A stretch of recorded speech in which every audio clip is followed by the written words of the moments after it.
Life insurance corporation यानी LIC देश की सबसे बड़ी बीमा कंपनी ही नहीं, देश की सबसे बड़ी संस्थागत निवेशक भी है। एलआईसी के हजारों करोड़ रुपए शेयर बाजार में लगे हुए हैं। लेकिन क्या हो जब बाजार के इस सबसे बड़े हाथी के पैर भी डगमगाने लगे? क्या हो जब सिर्फ एक महीने में एक महाबली निवेशक के खजाने से इतने पैसे गायब हो जाएं, जितने में कई छोटी मोटी कंपनियां खरीदी जा सकती हैं? जुलाई का महीना शेयर बाजार के लिए अच्छा साबित नहीं हुआ। सेंसेक्स और निफ्टी में 3% से ज्यादा की गिरावट देखी गई। इसका असर एलआईसी के पोर्टफोलियो पर भी देखने को मिला। नमस्कार, आप देख रहे हैं बिस्तक। मैं हूं आपके साथ अरुणिमा द्विवेदी। चलिए एलआईसी के पोर्टफोलियो के बारे में आपको कुछ जरूरी जानकारी देते हैं। 30 जून को एलआईसी के शेयर बाजार में 16,10,000 करोड़ रुपए लगे हुए थे। 25 जुलाई आते आते ये रकम घटकर 15,64,000 करोड़ रुपए रह गई। यानी सिर्फ 25 दिनों के अंदर एलआईसी के पोर्टफोलियो से 46,000 करोड़ रुपए साफ हो गए। अब आप सोच रहे होंगे कि ये पैसा आखिर गया कहां? क्या एलआईसी ने अपने शेयर बेच दिए? नहीं, इसे कहते हैं मार्क टू मार्केट नुकसान।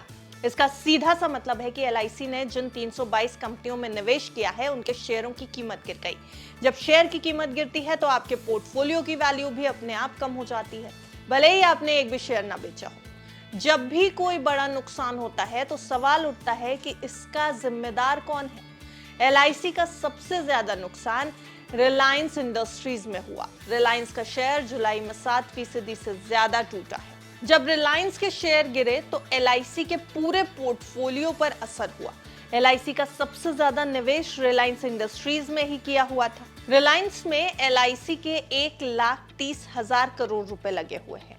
आईटीसी में 82,200 करोड़, एचडीएफसी बैंक में 68,600 crore, state bank of India में 66,300 करोड़ और लार्सन एंड टूब्रो में 64,100 करोड़ रुपए का निवेश है। जुलाई से पहले यानी कि जून में एलआईसी ने कई बदलाव किए थे। 81 कंपनियों में हिस्सेदारी घटाई थी। इनमें सुज़लॉन एनर्जी, रिलायंस पावर और वेदांता जैसे वो शेयर भी शामिल थे जो रिटेल निवेशकों के पसंदीदा माने जाते हैं। वहीं दूसरी तरफ अगर देखा जाए तो एलआईसी ने 4 सरकारी डिफेंस कंपनियों में अपनी हिस्सेदारी बढ़ाई थी। उसने माझगांव डॉक शिप बिल्डर्स में 3,857 करोड़ की नई हिस्सेदारी खरीदी थी।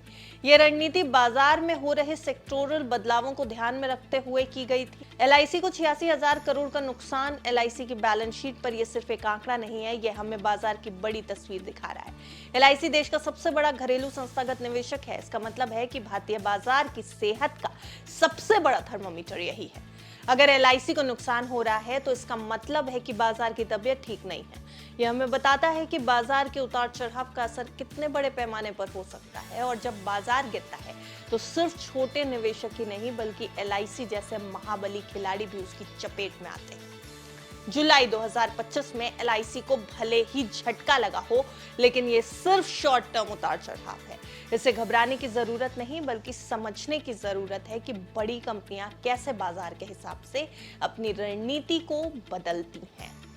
आपको क्या लगता है एलआईसी की अभी ये जो हालत है, ये जो थर्मोमीटर एलआईसी है शेयर बाजार का, वो क्या इंडिकेट कर रहा है? आपकी राय में हमें कमेंट सेक्शन में जरूर बताइएगा। वीडियो अच्छा लगा हो तो वीडियो को लाइक और शेयर जरूर करें और देखते रहें बिस्तर।